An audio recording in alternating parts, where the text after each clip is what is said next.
बड़ी खबर आ रही है, all India Muslim personal law board का बयान अब इस पूरे मामले में आया कि यूनिफॉर्म सिविल कोड अलोकतांत्रिक है, अलोकतांत्रिक बताया है। All India Muslim personal law board का यह बयान सामने आया है। All India Muslim personal law board का यह बयान कि जो यूनिफॉर्म सिविल कोड की बार बार बात और जिक्र हो रहा है, जिसको लाने के लिए कई तरीके की दलीलें, हालांकि इसके पक्ष में इसके विपक्ष में आवाजें उठती रही, लेकिन all India Muslim personal law board का यह बयान अब नई कड़ी इसमें जुड़ती हुई, यूनिफॉर्म सिविल कोड अलोकतांत्रिक है। वकार साहब, बिल्कुल सही बयान है। मैं तो इस पे पहले भी बोल रहा था, हमारे राष्ट्रीय अध्यक्ष जनाब असद ओवैसी साहब इस पे कई बार बोले हैं।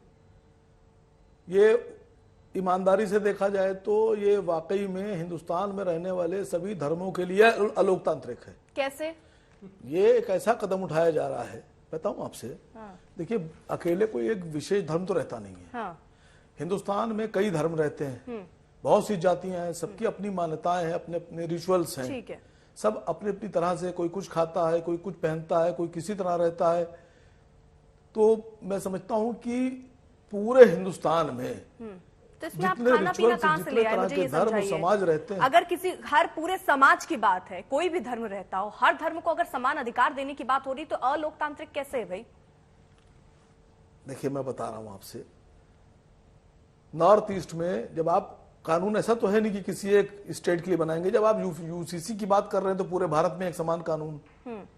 अब आपने कहा कि साहब उत्तर प्रदेश, बिहार, मध्य प्रदेश, छत्तीसगढ़, दिल्ली, राजस्थान में गाय का गोश्त नहीं खाया जाएगा, प्योर पाबंदी। तो नॉर्थ ईस्ट में आप कैसे लागू कर देंगे? तो यूसीसी कहां हुआ? गोवा में आपके जो पूर्व मुख्यमंत्री थे, इंतकाल फरमा गए मरहूम, वो कहते थे कि अगर बीफ कम पड़ेगा तो हम इंपोर्ट करेंगे। तो आप क्या लेकर आएंगे या हटा देंगे? सबको एक जैसा करेंगे? की बात है क्या? सवाल बहुत से खड़े होंगे। पता होगा शायद, पूरे डॉक्यूमेंट्स आप तक पहुंच गए होंगे। खाने पीने का जिक्र है क्या इसमें? नहीं, किस समानता की बात है सर? जरा विनय जी, जरा कल को ये भी सवाल खड़ा होगा तो अगर एक सेकंड जरा सुन लीजिए, एक मिनट वकार साहब। ये रोज के टीवी डिबेट्स में हिंदू, मुसलमान, सिख, ईसाई होता है। मैं मानता हूं और मुझे लगता है कि वकार साहब भी मुझसे सहमत होंगे कि धर्म एक आचार संहिता है, मॉडल कोड ऑफ कंडक्ट है कि आप अपने कैसे रहते हैं और समाज के साथ समन्वय कैसे बिठा करके आप रहना सीखते हैं। कोई भी धर्म अगर उस मॉडल कोड ऑफ कंडक्ट के खिलाफ है तो मुझे लगता है उसमें सुधार की जरूरत है। अगर कोई भी धर्म आपको लगता है कि 5 साल और 9 साल की बच्चियों से विवाह करने की मान्यता देता है तो उसमें सुधार की जरूरत है। कोई भी धर्म अगर इस बात की मान्यता देता है कि जिस बाल विवाह के कारण 25% महिलाएं मर जाती हैं प्रसव पीड़ा में और बाकी बीमारियों से, अगर उसके लिए आपका धर्म इजाजत देता है तो उसमें सुधार की जरूरत है। और अर्पिता जी, मैं मानता हूं कि कोई धर्म इसकी इजाजत नहीं देता। जो लोग बैठ करके यहाँ इंटरप्रिटेशन करते हैं उस धर्म का गलत इंटरप्रिटेशन करते हैं। कोई धर्म इजाजत नहीं देता। मैं बता रहा हूं कि केंद्रीय स्वास्थ्य मंत्रालय ने अभी एक सर्वे किया जिसमें आसाम में जो 18 बरस के नीचे की जो हमारी बच्चियां हैं उनकी जो शादी का जो दर है वो 31% है, जबकि ऑल इंडिया में ये 23% है। और जो शिशु मृत्यु दर और मातृ मृत्यु दर, जो अगर कम उम्र की बच्चियों की अगर हम विवाह करते हैं तो उससे शिशु मृत्यु दर और मातृ मृत्यु दर का खतरा जो है वो बढ़ जाता है। तो अब अगर हम एक कानून लेके आए हैं, जो कानून 1929 से जो कानून है और जिसमें कई बार संशोधन हो चुके हैं, 2007 तक जिसमें संशोधन हुआ है, तो इसमें मूल प्रश्न यही है कि क्या आप इस कानून के पक्ष में हैं? क्या महिला सशक्तिकरण के लिए, हमारी मातृशक्ति को बचाने के लिए, हमारी बेटियों को बचाने के लिए क्या इस तरह के कानून की आवश्यकता है या नहीं है? दूसरी बात, यहाँ कुछ पैनलिस्टों ने सवाल उठाया कि अगर किसी के पति को जेल में भेज दिया जाता है तो फिर उसकी पत्नी का जीवन निर्वाह किस तरह होगा? तो आसाम सरकार की एक स्कीम है जिसको हम अरुणोदय स्कीम बोलते हैं। उस स्कीम के तहत उस महिला को हर महीने एक सुनिश्चित राशि हर महीने दी जाती है।